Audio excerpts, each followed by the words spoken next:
3 days after the takeover of Kabul, terrorists from the Taliban want to be seen as statesmen. They say they do not want any enemies. They say they do not want any revenge. They're talking about women's rights and assuring minorities their due place in the Afghan society. The Taliban want the world to believe that they have changed, but they haven't. And we'll show you why. In Kabul, they hold press conferences and speak to women reporters to prove that they've really evolved. But outside Kabul, they run their reign of terror.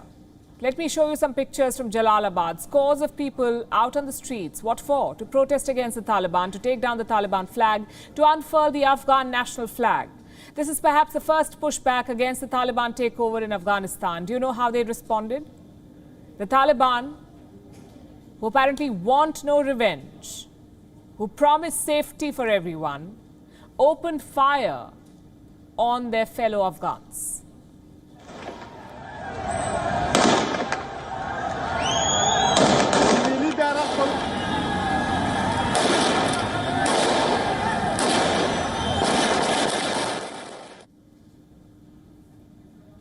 Clashes broke out, 3 people were killed, 12 others were hurt. The Taliban, wielding their guns, wanted to scare the people of Jalalabad into submission. It did not happen.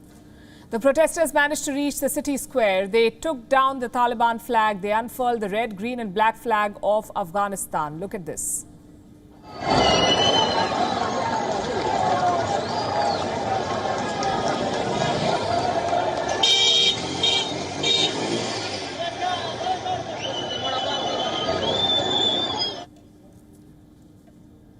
Jalalabad was not an exception. Reports say such protests were seen in many provinces. As the top military powers of the world beat a shameful retreat, these defenseless people of Afghanistan are facing bullets to fight for their rights. What drives them? The lure of democracy, perhaps, and freedom. In the last 20 years, they've tasted it. They want to keep it. They also see through the lies of the Taliban. They know what a Taliban takeover really means, and their fears are legitimate. Across the country, shopkeepers are taking down photos of women outside their shops out of fear. Some are painting over advertisements. Why? Because these women, the women in these pictures, are not wearing a burqa. And their fate depends on the Taliban's interpretation of the Sharia law. How are the others faring? The Taliban are promising amnesty, asking government employees to return to work. At the same time, they're reportedly executing government workers. They're carrying out revenge killings. Going by one claim, government officials and captured soldiers are being targeted right outside Kabul. Even inside the capital, in fact, there are reports of executions now. A stranded British citizen has revealed this today. Members of the Taliban ransacked his home in Kabul. He says that people living on the same street were executed. There is talk of Islamic law and religious courts. A Taliban spokesperson has admitted that amputation, stoning and execution could soon return to Afghanistan. This is how they propose to rule. This is the real Taliban, make no mistake. In front of the global press, they promised a softer approach on Sharia. They talked about rights. But away from cameras, they've been firing bullets, executing people. They have grabbed power through violence. And now they want to rule by fear. What about the peace talks? What about the talks? There is a tentative revival of the political process, we are told. Mullah Baradar landed in Kabul. He's the co-founder of the Taliban. He escaped from Afghanistan 20 years ago when the United States began the war. Now he's back. 2 decades later, he returns to a Taliban victory in Afghanistan. A large crowd welcomed him at the airport, as you can see. Baradar was surrounded by his supporters, escorted by a fleet of white SUVs. There were fireworks too.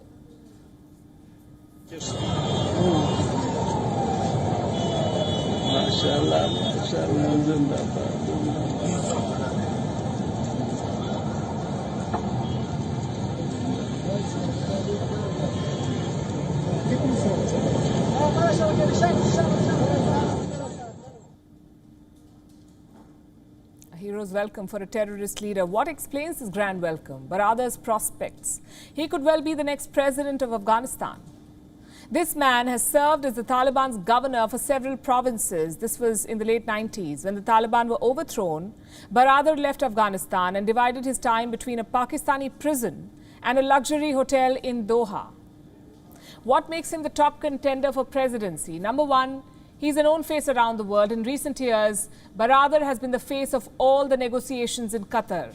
He was also the man who went to China to meet the foreign minister. And reason number two, he controls the Taliban. Even after staying away from Afghanistan for 20 years, he maintains a strong influence on these people. And this puts him in a unique position to consolidate power in Kabul. The Taliban have not shared very much about their plans to install a government. But we can tell you that they're engaging with some familiar politicians. Former Afghan President Hamid Karzai and Abdullah have held several rounds of talks with the Taliban. This morning, both leaders met with the senior leader of the Haqqani network. So efforts are underway to find what may look like a political solution. But it will not be a solution, it will be rather a solution dictated by the Taliban. It will be on their terms. What about the former president of Afghanistan, Ashraf Ghani? Where is he? What is he doing? He's right now in the UAE. A statement was released by Abu Dhabi earlier today. It says that they will host Ashraf Ghani and his family on quote-unquote humanitarian grounds. Remember, this man abandoned his people and reportedly fled with millions of dollars. Back in Kabul, thousands are still looking for a way to escape from the Taliban's rule. No such luck for them. The Kabul airport remains crowded. The flights have resumed, but thousands of Afghans still cannot get on a plane. Even those who do sometimes don't make it. I'm sure you remember these pictures. Afghans falling from the skies. They clung onto a military aircraft when it took off. The plane was carrying hundreds of Afghans, but some couldn't get in. They clung onto it and fell as it took off. This plane belonged to the US Air Force. That did not comment on the tragedy for a full 2 days. Well, now they've spoken, and here's what they say. They found body parts stuck to the plane, human body parts stuck to this plane. They don't know how many people died in this episode. They're still conducting what they call an investigation. This is just another tragedy that tells the story of the Afghan people today, unable to escape, unable to survive at home. Afghanistan's currency, called the Afghani, has dropped to a record low. The country is reportedly desperately short of dollars. Most of Afghanistan's currency reserves are held in foreign accounts. The Taliban cannot access it. The West has cut off the Taliban from the global economy, but it's the people of Afghanistan who will suffer. WION is now available in your country. Download the app now and get all the news on the move.